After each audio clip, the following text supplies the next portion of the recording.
اور اسے کسی صورت موت نہیں آتی. یعنی شاعر موت کو کہتے ہیں کہ اگر تو آ جاتی تو مجھے شاید اس تکلیف سے نجات مل جاتی، لیکن اس صورت میں موت بھی اس کی اس مشکل کا حل ثابت نہیں ہوتی، اور بالآخر اس کو یہ انتظار کی جو اذیت ہے وہ برداشت کرنا پڑتی ہے. وہ اگر آ نہ سکے موت تو آئی ہوتی، ہجر میں کوئی تو غمخوار ہمارا ہوتا. دوسرا شعر ہے، نہ جانا کہ دنیا سے جاتا ہے کوئی، بہت دیر کی مہرباں آتے آتے. اور اس شعر کا جو مصرع ثانی ہے وہ ضرب المثل بن چکا ہے، یعنی زبان زدے عام ہے، بہت معروف ہے. مشکل الفاظ کی طرف چلتے ہیں. نہ جانا احساس نہ کیا، دنیا سے جانا، دنیا سے رخصت ہو جانا، دنیا سے چلے جانا، مر جانا. مہرباں مہربانی کرنے والا، اور داغ نے یہاں محبوب کے لیے طنزاً مہربان کا لفظ استعمال کیا ہے. مفہوم دیکھیے، اے محبوب تم نے آنے میں تاخیر سے کام لیا، یعنی دیر کر دی، اتنا بھی احساس نہ کیا کہ کوئی تمہارے دیدار کے بغیر دنیا سے رخصت ہو رہا ہے. داغ نے اس شعر میں ایک مرتبہ پھر محبوب کی عدم توجہی کو مضمون بنایا ہے. کلاسیکی غزل کا محبوب وہ بڑا مغرور واقعہ ہوا ہے. وہ کہیں عاشق کی کو ذرا برابر بھی لائق توجہ نہیں سمجھتا. وہ اس کی تمام قربانیوں کو پس پشت ڈال دیتا ہے. ایک عاشق کے لیے اس کے محبوب کا دیدار اور وصل اس دنیا کی تمام چیزوں سے زیادہ اہمیت کا حامل ہوتا ہے. اور محبوب اگرچہ عاشق سے ملنے کا یا ملاقات کا وعدہ کر لیتا ہے، لیکن اس وعدے پر کسی صورت پورا نہیں اترتا، یعنی وہ وعدہ وفا نہیں کرتا. اور ایک عاشق محبوب کا انتظار کرتے کرتے وہ اس دنیا سے کہیں رخصت ہو جاتا ہے، اور اس کی اپنے محبوب کو دیکھنے کی یا اس سے ملاقات کی وہ خواہش پوری نہیں ہوتی.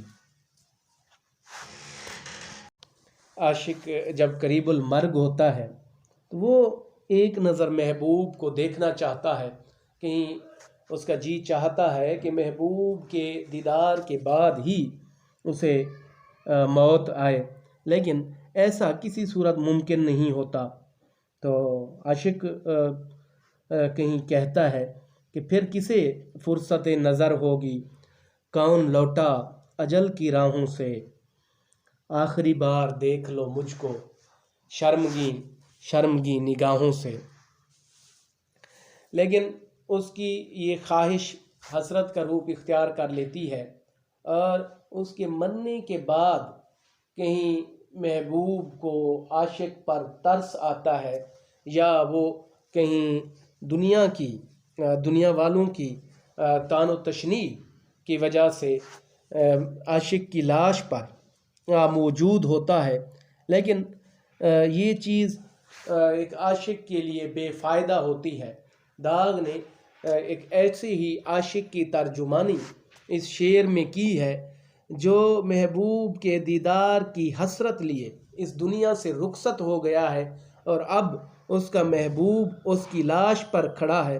گویا عاشق کی بے زبانی یوں زبان اختیار کرتی ہے اور کہتی ہے، وہ آئے ہیں پشیماں لاش پر اب، تجھے اے زندگی لاؤں کہاں سے. داغ نے یہاں محبوب کے لیے طنزاً مہربان کا لفظ استعمال کیا ہے کہ زندگی بھر محبوب نے عاشق کے حال زار سے عدم توجہی برتی. عاشق کی خواہش تھی کہ وہ محبوب کے دیدار سے فیض یاب ہو، لیکن محبوب کسی صورت اس بات کے لیے آمادہ نہ ہوا، حتیٰ کہ قریب المرگ عاشق اس کا انتظار کرتا رہا، لیکن محبوب اپنی غفلت پر وہ مستقل قائم رہا۔ اور اب عاشق کے مرنے کے بعد محبوب جو ہے نا اس کی لاش پر موجود ہے۔ اب محبوب کی موجودگی ایک عاشق کے لیے کوئی اہمیت نہیں رکھتی، کیونکہ وہ اس دنیا سے رخصت ہو چکا ہے، اور اس لیے اس نے محبوب کو مہربان کہا ہے کہ اسے عاشق کے رخصت ہونے کے بعد کہیں اسے دیدار سے فیض یاب کرنا یاد آیا۔ تیسرا شعر ہے: سنانے کے قابل جو تھی بات ان کو، وہی رہ گئی درمیاں آتے آتے۔ مشکل الفاظ کے معنی: قابل، لائق، رہ گئی یعنی نہ ہو سکی۔ مفہوم دیکھیے، محبوب سے ملاقات کے وقت ادھر ادھر کی باتیں ہوتی رہیں، لیکن اصل بات سنا ہی نہ سکا۔ فراز صاحب کہتے ہیں کہ اس نے نظر نظر میں ہی ایسے بھلے سخن کہے کہ میں نے تو اس کے پاؤں میں سارا کلام رکھ دیا۔ ساغر صدیقی صاحب کا ایک خوبصورت شعر ہے جو اس سے پہلے میں نے محبوب سے شکوہ و شکایت کا پہلو بیان کیا ہے، اس حوالے سے یعنی عاشق سوچتا ہے کہ وہ محبوب سے شکوہ و شکایت کرے گا، لیکن جب وہ سامنے آتا ہے تو اس کی زبان گنگ ہو جاتی ہے۔ ساغر کہتے ہیں کہ ہائے اداب محبت کے تقاضے ساغر، لب کھلے اور شکایات نے دم توڑ دیا۔ ایک اور شاعر بڑے خوبصورت انداز میں کہتے ہیں کہ میں آج بھی نہ تم سے کوئی بات کر سکا، لفظوں کے پتھروں میں تمنا دبی رہی۔ مختصر یہ کہ عاشق جو بات محبوب کے گوش گزار کرنا چاہتا ہے، جس کا ارادہ کر کے جاتا ہے، وہ کسی صورت بھی محبوب سے بیان نہیں کر پاتا، اور اسی بات پر شاید وہ افسردہ بھی ہے کہ وہ بات جو محبوب کے گوش گزار کرنا تھی وہ دوران ملاقات محبوب کے گوش گزار نہیں کر سکا۔ چوتھا شعر ہے: میرے آشیاں کے تو تھے 4 دن کے، چمن اڑ گیا آندھیاں آتے آتے۔ مشکل الفاظ کے معنی: آشیاں گھونسلہ، گھر کو کہتے ہیں، ٹھکانے کو۔ چمن، باغ۔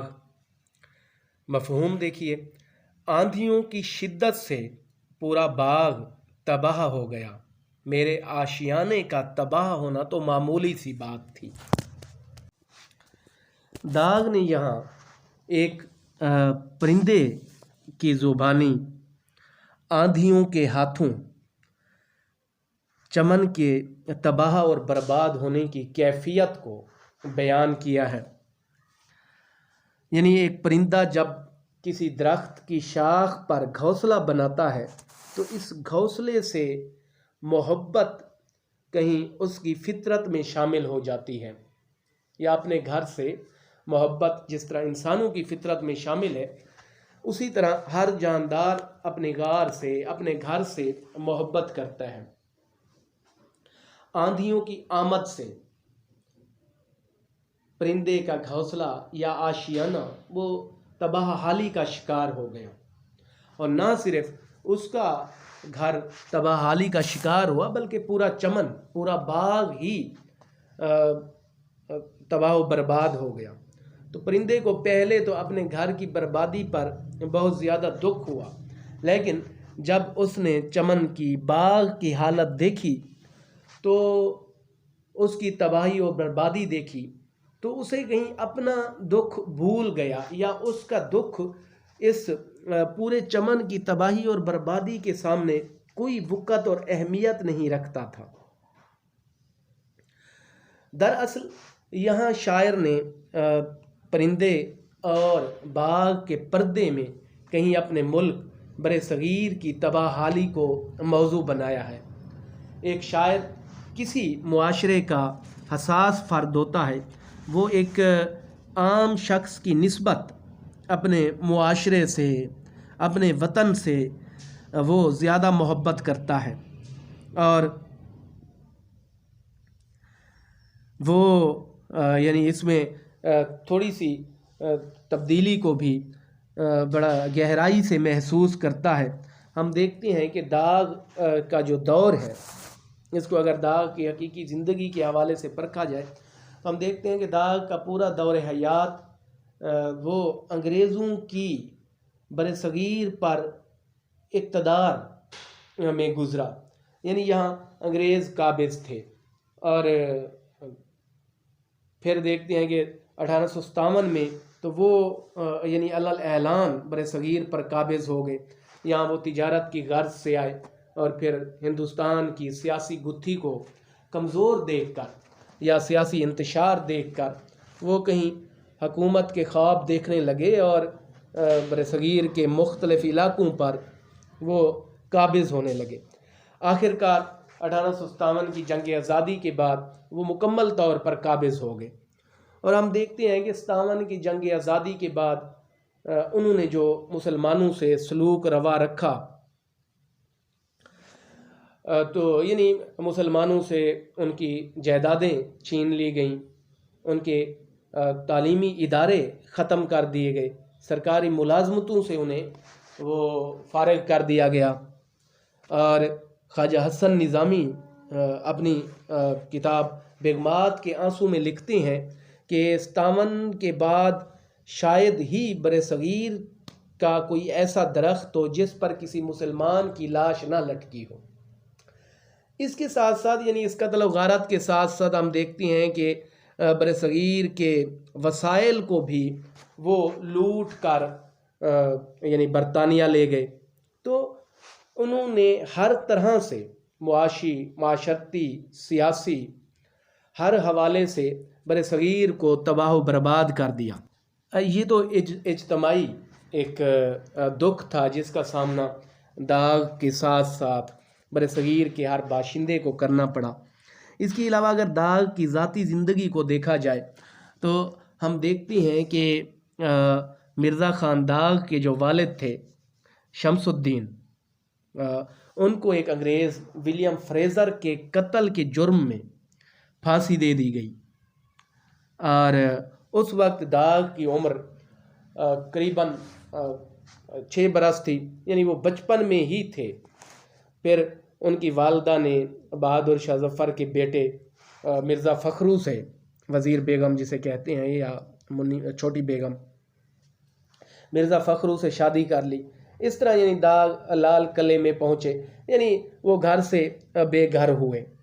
تو ایک طرف تو داغ کے سامنے ان کا ذاتی دکھ تھا جس میں ان کے باپ کی پھانسی تھی، اس کے اپنے گھر کی تباہی تھی، اس کے ساتھ ساتھ اس کے سامنے وہ پورے برصغیر کا یا برصغیر کے لوگوں کا وہ دکھ تھا۔ تو کہیں جب انہوں نے برصغیر کی تباہی اور بربادی کو دیکھا تو اس کے سامنے کہیں انہیں اپنے گھر کی تباہ حالی وہ بے وقت نظر آئی۔ ظاہری سی بات ہے کہ ایک جو شاعر ہے وہ کہیں پورے معاشرے کے یا پورے ملک کے غم کو اپنا غم تصور کرتا ہے، اور اس کے لیے یہ اجتماعی غم کہیں ذاتی غم کی حیثیت اختیار کر لیتے ہیں، اور کہیں ان کے سامنے اس کا ذاتی غم بے وقت ہو جاتا ہے، اور یہی ہمیں نظر آتا ہے کہ ان سارے غموں کے سامنے کہیں وہ اپنے گھر کے غم کو بھول گئے۔ اسی بات کو اقبال نے بڑے خوبصورت انداز میں بیان کیا ہے کہ میرا رونا نہیں، رونا ہے یہ سارے گلستاں کا، وہ گل ہوں میں، خزاں ہر گل کی ہے گویا خزاں میری۔ یا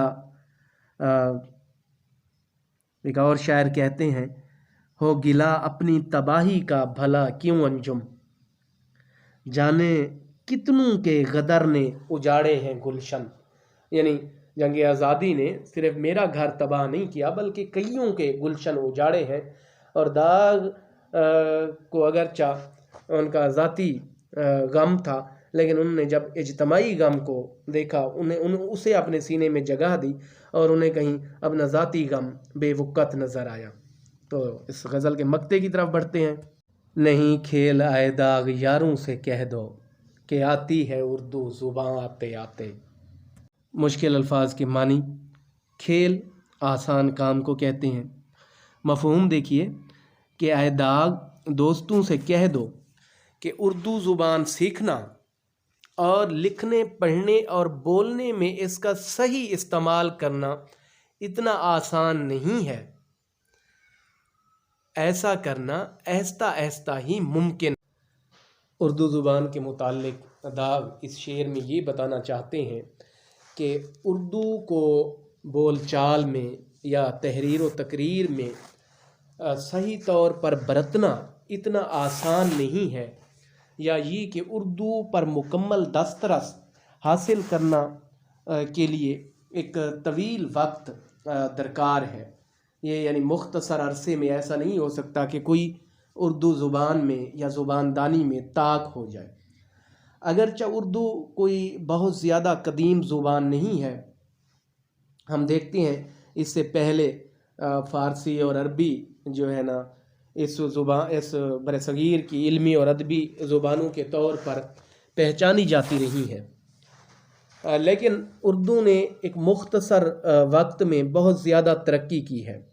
اب اگر اردو کے آغاز پر نظر کی جائے یا اردو کی جو تشکیل ہوئی اس ایک پروسیس پر نظر کی جائے تو ہم دیکھتے ہیں کہ 712 میں کچھ لوگ یا اہل عرب وہ محمد بن قاسم کی قیادت میں برصغیر میں داخل ہوئے اور وہ عربی بولنے والے تھے۔ اس کے علاوہ محمود غزنوی کی قیادت میں جو لوگ ہیں وہ کہیں فارسی ان کی مادری زبان تھی یا ان کی علمی و ادبی زبان فارسی تھی۔ اسی طرح پھر ہم دیکھتے ہیں کہ اس کے باقی جو مغل یہاں آئے تو وہ ترکی ان کی مادری زبان تھی۔ تو کہیں اردو کی تشکیل میں ان زبانوں کے کردار سے انکار ممکن نہیں ہے، اور ظاہری سی بات ہے کہ جو محققین ہیں وہ اس بات پر متفق ہیں کہ اسی زمانے میں ہی، یعنی جب بیرونی حملہ آوروں نے برصغیر پر حملے کیے تو ان بیرونی حملہ آوروں اور برصغیر کے مقامی لوگوں کے درمیان جو بول چال ہوئی اس کے نتیجے میں اردو زبان کی تشکیل ہوئی۔ تو اگر دیکھا جائے تو اس کو لشکری زبان کہا جاتا ہے، یعنی یہ لشکروں اور مقامی زبانوں کے مقامی لوگوں کے میل جول سے وجود میں آئی۔ تو ظاہری سی بات ہے کہ اس میں اب ترکی کے، عربی کے، فارسی کے اثرات یقینی ہیں۔ اردو کی گرامر پر اگر نظر کی جائے تو وہ بھی کہیں اس کی تشکیل میں انہی تینوں زبانوں کے اصول و ضوابط کو مد نظر رکھا جاتا ہے۔ اسی طرح وحد، جمع، تذکیر و تانیث، یعنی جتنی بھی اردو کی گرامر ہے وہ اس میں کہیں ان تینوں زبانوں کا، ترکی کا، عربی کا، فارسی کا، یا جو برصغیر کی بہت سی اور بھی مقامی زبانیں تھیں ان کا ایک بڑا ہاتھ ہے، اور اس سے انکار ممکن نہیں ہے۔ تو ظاہری سی بات ہے کہ جو زبان اتنی زبانوں کا وہ مغلوبہ ہو، جس میں اتنی زبانوں سے مل کر بنی ہو، یا اس کی گرامر ان زبانوں سے مل کر تشکیل پائی ہو، تو اس کو اتنی آسان سمجھنا یا اس پر مکمل دسترس حاصل کرنا وہ اتنا آسان نہیں ہے۔